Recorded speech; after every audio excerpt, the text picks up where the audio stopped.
Mohol police स्टेशनच्या समोर आहोत. या ठिकाणी रमेश भाऊ आलेले आहेत आणि त्यांच्या एक समस्या आहे कारखान्यासंदर्भातली. तर काय समस्या आहे आणि ते मोहोळ पोलीस स्टेशनच्या अधिकाऱ्यांना भेटलेले आहेत. कारखान्यासंदर्भातली जी अडचण आहे ती अडचण आपण त्यांच्याकडून जाणून घेणार आहोत. तर मग आपण या ठिकाणी मोहोळ पोलीस स्टेशन आलेला आहात. तर आपली काय अडचण आहे, काय नाही? मी बळीराजा शेतकरी संघटना सोलापूर जिल्हा उपप्रमुख महाराष्ट्र राज्य रमेश भाऊ भोसले, मुक्काम पोस्ट पापरी तालुका मोहोळ जिल्हा सोलापूर. तर माझे एक मित्र आहेत पेनूरचे.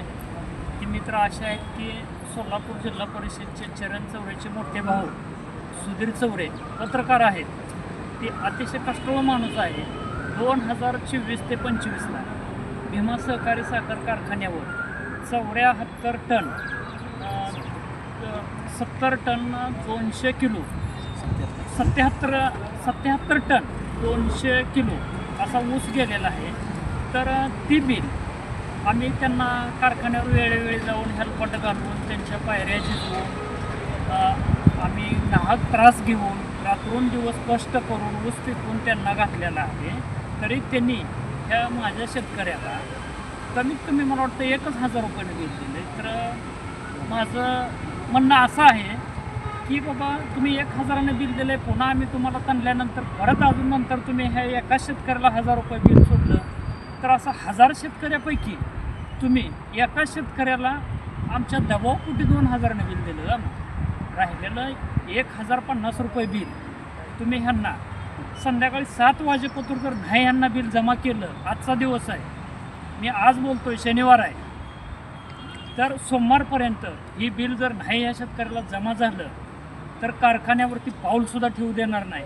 ही शेतकऱ्याची काय अवलाद आहे हे तुम्हाला दाखवून दिल्याशिवाय राहणार नाही. तरी ह्याच्या पुढं असा प्रकार होणे, तुम्ही भीमाच्या शिल्पा दिल्या, भीमा कारखान्याला ऊस न्यायचा आहे म्हणून न्याला आणि तुम्ही सिद्धनाथ सहकारी साखर कारखान्याला ऊस घालून ती बिलं काढून तुम्ही तुमच्या खात्यावरती जमा केली. शेतकऱ्याला तुम्ही काय ऊसाचा वाडा हातात दिलं का हो साहेब? आणि तुम्ही मला म्हणताय की तुमचा काय अधिकार आहे, तुम्ही इकडे येऊ नका, तुमचा काय संबंध नाही. साहेब, तुम्ही सुद्धा एका कारखान्याचं चेअरमन आहात, तुमचा आदर करतो मी, पण मी सोलापूर जिल्हा उपप्रमुख म्हणून काम करतो आहे. तुम्ही म्हणता की तुमचा काय संबंध आहे, तुम्हाला न्यायला मी येऊ का, माझी गाडी पाठवू का, तुम्ही कुठं राहताय, तुमचा काय संबंध आहे? तर साहेब, 1947ला स्वातंत्र्य मिळालं आहे ह्याची तुम्हाला जाण असावी.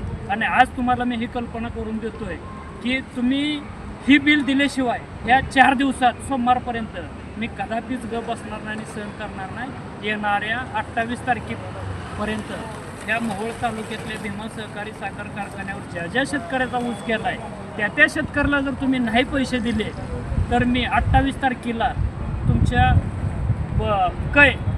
पैलवान भीमराव महाडिक ही जी कमान लावलेली आहे तिथं जर नाही मी आत्मदान केलं, कोणाला तुम्हाला न सांगता मी फक्त जिल्हा अधिकारी, पोलीस स्टेशन, जिल्हा पोलीस ग्रामीण ह्या 3च व्यक्तीला पत्र देऊन मी तिथं आत्मदहन केल्याशिवाय किंवा आत्महत्या केल्याशिवाय मी कमी पडणार नाही. हे तुम्हाला एक जाण असावी. तरी जो शेतकरी माझ्याबरोबर आहे, तुम्ही मला वेळोवेळी विचारलं तुमच्या संग कोण शेतकरी आहे ती मला दाखवा, त्या शेतकऱ्याचं नाव द्या, मोबाईल नंबर द्या, तर तो शेतकरी पट्ट्या माझा बोलतोय तुमच्याशी आज. त्यांचं 2 वाक्य ऐका. थोडक्यात सांगा की आपले भीमा कारखान्याकडे काय समस्या आहे? भीमा कारखान्याला 31 नोव्हेंबर ते 5 डिसेंबर या कालावधीत माझा 77 टन 200 किलो ऊस गेला आहे. त्या ऊसाची अमाऊंट किती होती, किंमत किती होती? आता बाजारभावानं किंवा शासनाच्या FRP प्रमाणे बिल मला अद्यापर्यंत मिळालं नाही. किती अपेक्षित होतं? 3,000 रुपये 50 रुपये प्रमाणे बिल मिळायला पाहिजे. 13 दिवस ऊस गेल्यानंतर 13 दिवसात ऊसाचं बिल खात्यावर जमा व्हायला पाहिजे. परंतु आज 8-9 महिने झालं आम्ही वारंवार MDला भेटलो, संबंधित अधिकाऱ्याला भेटलो, चेअरमन साहेबाला फोन केला, पण फोनचा रिप्लाय मिळत नाही. माझा मुलगा पुण्यामध्ये BCAला शिक्षण घेतो आहे, त्याची फी भरायला माझ्याकडे पैसे नाहीत. रात्री अपरात्री आम्ही शेतामध्ये कशाचाही विचार न करता कष्टानं पिकवलेला ऊस ह्यांना दिला आणि 8 महिने झाले पैसे मिळाले नाहीत, व्याजासहित पैसे मिळायला हवेत. तुम्हाला जे भीमा कारखाना आतापर्यंत बिल दिलं नाही तर त्यात काय राजकारणाचा वास येतोय का? हो. बिलकुल राजकारणाचा वगैरे विषय नाही. मी एक शेतकरी आहे. फक्त माझी काय समस्या आहे, माझ्या मुलाच्या शिक्षणाला अडचण यायला लागली, त्यामुळं मी पाऊल उचललेलं आहे. बरं, आता तुम्ही या ठिकाणाहून आपण चेअरमनला काय आव्हान कारवाई केली. चेअरमनना मी जो इथं FIR दाखल केलेला आहे त्याची दखल घेऊन त्वरित माझं राहिलेलं बिल माझ्या खात्यावरती जमा करावं हीच अपेक्षा आहे.